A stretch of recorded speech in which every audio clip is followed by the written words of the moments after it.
What's up, you guys? Welcome back to my channel. It's Aisling here. I'm going to be doing a whole video dedicated to disappointing products. These are just products that didn't work out for me for whatever reason. Mentioning these products does not mean I don't like the brand. It doesn't mean that I'm never going to purchase another thing from them. It also doesn't mean if it worked out for you that you should stop using it and that you're wrong and I'm right. It just means that they just didn't work out for me. They just didn't perform well on my skin, hair.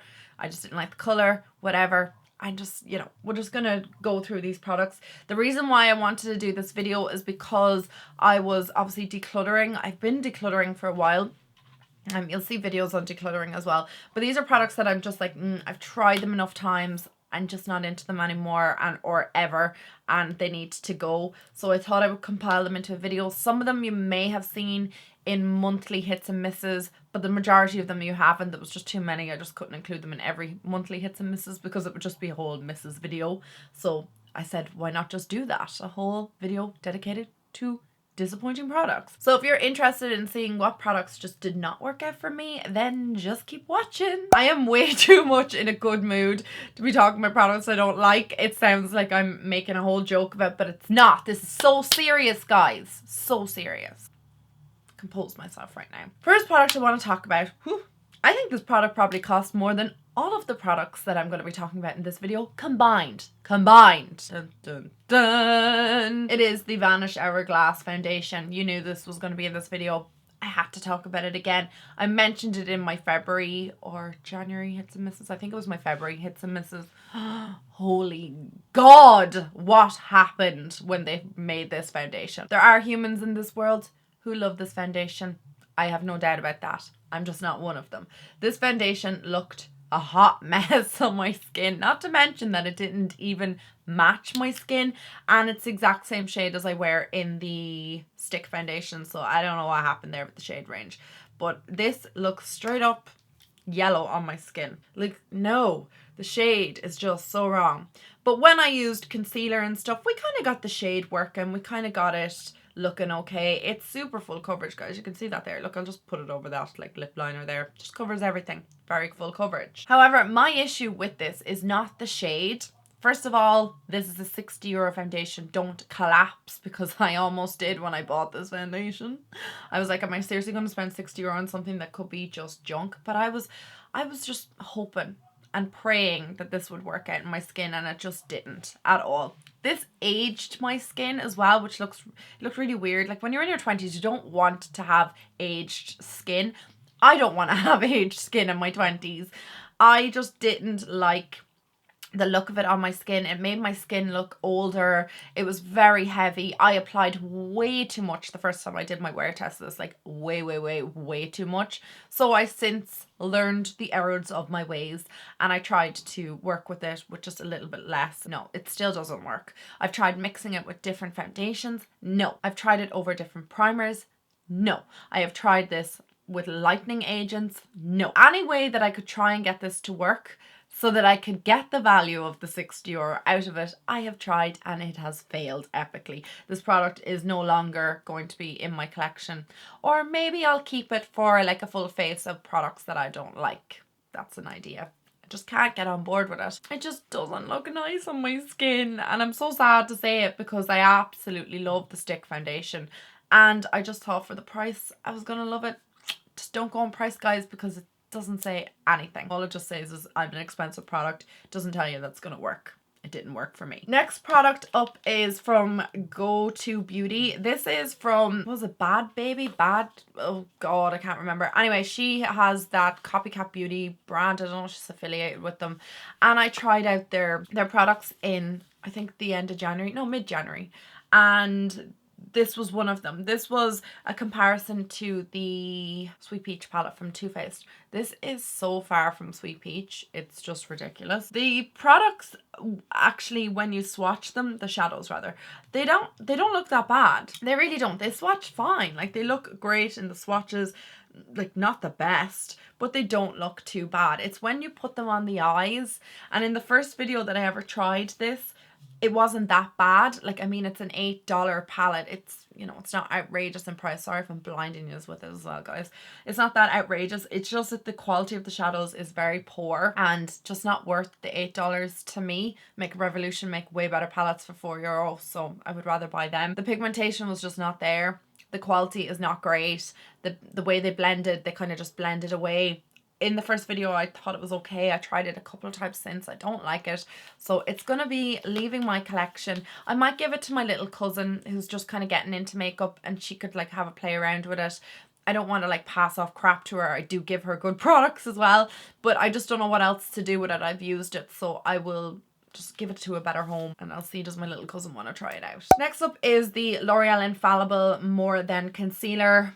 I don't like this concealer, and I've tried this a ton of different ways over different foundations. That's the word I was going for, the sentence I was trying to say. And I just don't like it. I think it's too cakey, it's too full coverage, and it creases on me. I don't have an issue with creasing, like concealers creasing. Like in the majority of cases, concealers are pretty okay. I don't have an issue with my under eye area. There's like, I just, it's not an area of concern on my face. But this creeps into fine lines I didn't even know I had, and just makes my under eye area look very aged and just not great, and it kind of makes my under eye area look heavy. So I'm not a big fan of this concealer. I will again be giving it maybe to my little cousin. She might benefit from it a little bit more. She has like perfect skin, perfect under eyes, so maybe if she wants like a little bit of concealer, it might work for her, because for me, no, it's just not working out. It's not looking good on my skin, and no, I just don't like it. This next product is not a product I don't like because of the product. I don't like it because of the packaging. This is the Glow Illusion Loose Powder from Catrice. I tried this out in my full face of Catrice makeup. I like the powder. I really do like the powder. It's the packaging that sucks. What were they thinking? There is 22 little holes on the top of that. Yes, I did count them. I did. And when you're trying to get the product out, you have to literally slam this into the base. It's just too time consuming for me. When I'm rushing out the door and I want to apply a bit of powder on my face, the last thing I want to be doing is absolutely beating the crap out of the packaging to try and get the product out. I'll just go for something that comes out a little bit easier. The powder is so nice. Like, it's such a nice powder. I'm gonna try and take out the plastic bit. However, I've done that before in the past, and it's just, it turns into a bit of a mess because every time you open it, there's powder everywhere. I don't know what I'm gonna do with this. Maybe the more powder that I actually use, the more it goes down, it might be easier to come out, but I just feel like the maintenance of this is just too much for me. I just couldn't be bothered beating the living daylights out of my makeup to try and get it to come out. So why they put 22 little tiny holes in the dispenser, the sifter in this, I'll never know, because more would have definitely been better. I absolutely adore this next brand I'm going to be talking about. I adore them, and I hate mentioning this in the video. I hate it. It's actually killing me. It's like not true to my heart, but I had to mention this. The products I'm talking about are from the new Soap and Glory line. And Soap and Glory, I love you so much. I really do. You're just such a lovely brand. But these products were just not good for me at all. This is the Get a Smooth On Smoothing Shampoo and the Conditioner Intensive Conditioner Hair Mask. I'm going to talk about this one first. Okay, so I've used this maybe 2-3 times. I tried this again yesterday just to see were my thoughts still the same, and yes, they are sadly still the same about this product. It doesn't lather up like a normal shampoo would lather up. The ingredients in this are marula oil and shea butter, and I think it's the combination of those products in this that just makes it like really hard to lather up, and it's like you're trying to do this. And I can't get to my scalp because I love giving my scalp a good old rub. Like, I really like getting right in there into your scalp and just vigorously lathering in your shampoo. You know what I mean? Whereas this kind of like sticks, and it's like really hard to get your hand through and try to disperse the product. So it's not that it's a bad shampoo, it's just it doesn't lather up the way I want it to. So maybe if that's for you and you don't mind shampoo not lathering, it kind of like felt like it was like sticking all my hair together, and it was like matting it all together as well when I was trying to shampoo my hair. So I don't know what it is that's in this product that I don't like. I don't know why I don't like it. It's just not my cup of tea. And I don't like this this ingredient that I found in this was like, this is exactly why I don't like this. Clay. Yeah, it has clay in it, isn't it? Where the hell did it say that? Oh yeah, pink clay, argan oil, shea, and cocoa butter. Smells like heaven on earth. Like, oh my god, I just love the smell of Soap and Glory's product. Same as shampoo, it smells divine. However, I put this hair mask in. I've used it twice now. No, 3 times actually. Yesterday I used it again because I was just trying to clarify if I like this product or not. This is not good for my hair at all. It like leaves way too much product. Even no matter how much I try and wash out the product, it still has like a product build up in it, and I can kind of feel it in my hair now. It's like it's made my hair feel heavier than it should be and like a bit lank. I don't put a hair mask right at my root. Like I'll probably start about here and go down because I kind of like it at my ends more so, and I very rarely put it near my scalp. My scalp hates so many products. Like it just turns into like dandruff central up there when it doesn't like a product. So I have to be careful what products I actually put near my scalp. I don't know how to explain it, but it's like the clay is so thick in it. It takes ages to kind of rinse it out. Once it kind of rinses out, your hair is left kind of feeling a bit like gritty. I don't know how to explain it. Like it's really hard to explain. I just don't like it. I don't like the mask. I have different masks that I like, and now since my hair has obviously been dried and I washed it yesterday, it feels like there's product buildup. Like I can feel it in my hair. Like it's kind of just not nice, and it makes my hair look lank. I have a lot of products still to get through, so I'm going to move on to my next one, which is a foundation product. This is from Essence. This is the Insta Perfect Liquid Makeup. I hate the shade selection in this, just to start that. The shade selection is horrific. This does not match me. This is number 30. I think I have number 80 as well, but the shade selection's chronic. It doesn't look great on my skin because the color is just off. Like it does look quite full coverage or whatever, and it's not bad coverage, don't get me wrong. It's just the colors look terrible. The 80 shade looks kind of green on my skin, and then the 50 shade looks orange, and then I have this shade 30. So it's not really the formulation of the product, it's more so the shade selections that I'm just complaining about. I know so many people with pale skin and deep skin have the worst look ever with foundation shades, so I can't really complain too much. But just this doesn't look nice on my skin because of the color. It's hard to explain. If you're at an Essence counter, swatch the shades and just look at them. There's just the weirdest undertones to them ever. The 30 is probably the best shade, to be fair, but it doesn't match me because it's way too light. My skin's too deep for it, so I can't wear it. And if I mix it in with a mixing medium, it just doesn't look the same. My issue with that product is more so the shade range than how it looks, but I think because of the shades, it starts to look weird on your skin. I'm going to keep talking about foundations here, and the next one I want to talk about is the matte base from Revolution.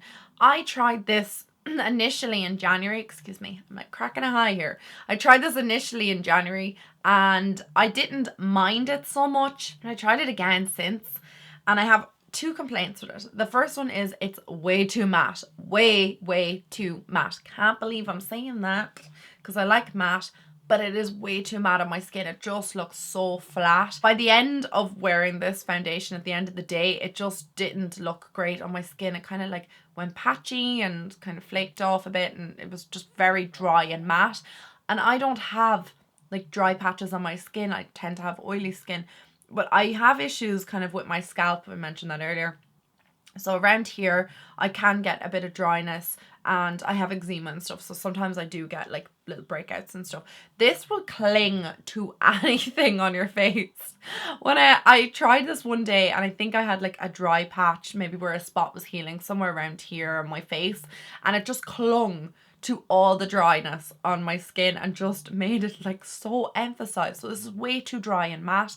The other issue I have with it is you need a lot of the product to actually make your skin look uniform and flawless. You need to use a lot of product. So it's almost like it becomes a redundant product because you do need so much. And it's weird because when you first apply the product, you think it's just going to look nice and fresh on your skin because it kind of has that fresh feel.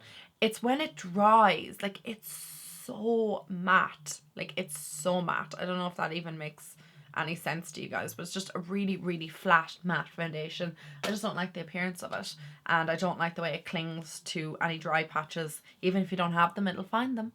It will find them. It sounded like you won at Wedding Crashes. I will find you. I mentioned this in my March hits and misses, mentioning it again. This Catrice eyeshadow in Blue Bhutan. Don't like it. First time I used it, it wasn't that bad, but I think the more I've kind of like gotten like into the product, the harder it is to actually get color payoff. Like I'm swirling my finger in that, and that is the shade that I'm getting out of it. Like it's just not great. And when you apply it, it just is very lackluster.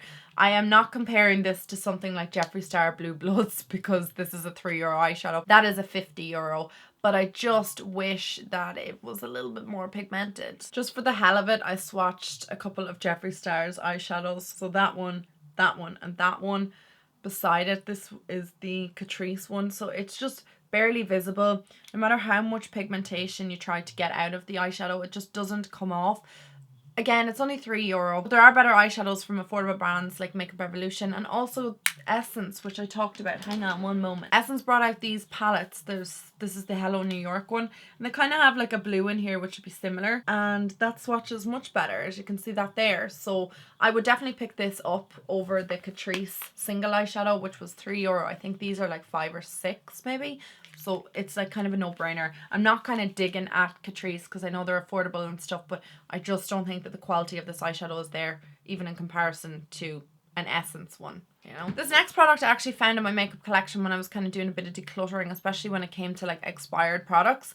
But I tried the tattoo liner from Kat Von D. Now I'm not slating Kat Von D because everybody seems to be at the moment. That's not the reason, it's just the product. I'm not talking about the person behind the product. This is not a good eyeliner. I don't understand this. This is the tattoo liner in Trooper. And I thought this was like the go-to liquid liner. And you shake it up first, obviously, before you use it. And then you apply it. And it gives you like a black line, whatever. But it's not that pigmented, guys. And I was going through it to see if it had expired, and it didn't. It smelled fine. And I checked like the date on it and stuff. Like it has a 6-month shelf life. I think I only got this maybe a year ago, kind of around the time that all the hype was going on, just before that. And I found this other one in there from Sigma, which is much more inexpensive, and I just want to compare the two side by side. So I'm after pressing way too hard on that, but hang on. So that is the Sigma one where I press way too hard, and there it's black, like it's really, really black, whereas the Kat Von D one is quite like of a grey shade almost. So I just thought I would mention that. The Sigma one is not that expensive at all, and also the Essence liquid liners are great too, but I was disappointed with this, so I think I'm going to just get rid of it now. But it just is not as black as I was imagining it to be. I don't know, and everybody raved about that, and it's not that great. My last 3 products are from Essence. Essence, I'm so sorry, you know how much I love you, but I just have to talk about these 3 products. 2 of them are mascaras. Both of these mascaras I feel exactly the same about. I don't like the formula of them. The first one I don't like is because it's too dry, and this is called the Instant Volume Boost Mascara. If you want an Essence mascara, get the Lash Princess ones. To die for. Or the waterproof mascara from the You Better Work range. So I've tried this mascara a few times. I just don't like the formula of it. It's not great and doesn't do anything for my lashes of anything. It makes them look flat. This one here, I Need a Miracle. Same thing with this. It's too dry of a formula, and it just doesn't do anything with my lashes. The wand is also Mahusa, so I end up getting mascara everywhere. That's just my bad. But I don't like either of those mascaras, so I just thought I'd mention them. And then the last product is so strange to me because I just don't get it. This is from their Vibrant Shock range. I don't even know if this is still available. I know it says new on it, but I feel like I could have this maybe a year, so it probably isn't available anymore. But just if you do see these lash and brow gel mascara products that look like this, stay clear. This has the weirdest consistency in it. And also, look at the colour of it. It's metallic, lads. Metallic. I do not want metallic eyelashes or metallic brows. It's the weirdest product ever. Like, if that was an eyeshadow product, I'd be like, yes, love that. But it's for placing through your brows or through your lashes. No, thank you, ma'am. not into that. I tried it twice and I was like, what is this? I had to take off, I tried it once on my brow, I should say, took it off, and then I put it on my lashes thinking maybe on my lower lashes it might have looked cool or something. No, it didn't look great at all. As an eyeshadow, that would be just whopper. Definitely bring that out as an eyeshadow essence, but not so much for mascara or brow gel. So I think I've slated enough products today, guys. Thank you so much for watching. Tell me what products you don't like or what you've been trying lately and you're just like, don't get it, not interested in it. And I think it's interesting to see like what one person likes versus what another person likes, and some person's trash is another person's treasure, you know that saying and all, because these products are not great to me at all. I'm not feeling them whatsoever, but I just thought it was worth mentioning before I do find new homes for some of them and the bin for the rest, because some of them are obviously, you know, you can't share them. Like I couldn't share an eyeliner with somebody just in case to give someone an eye infection. Same with mascara. Don't be sharing those products. Anyway, guys, I've ranted and raved enough. I'd say this video is like 10,000 years long. Thank you so much for watching today. Let me know what you would like to see coming up on my channel, and I will talk to all you guys in my next video. Mwah. Bye, guys.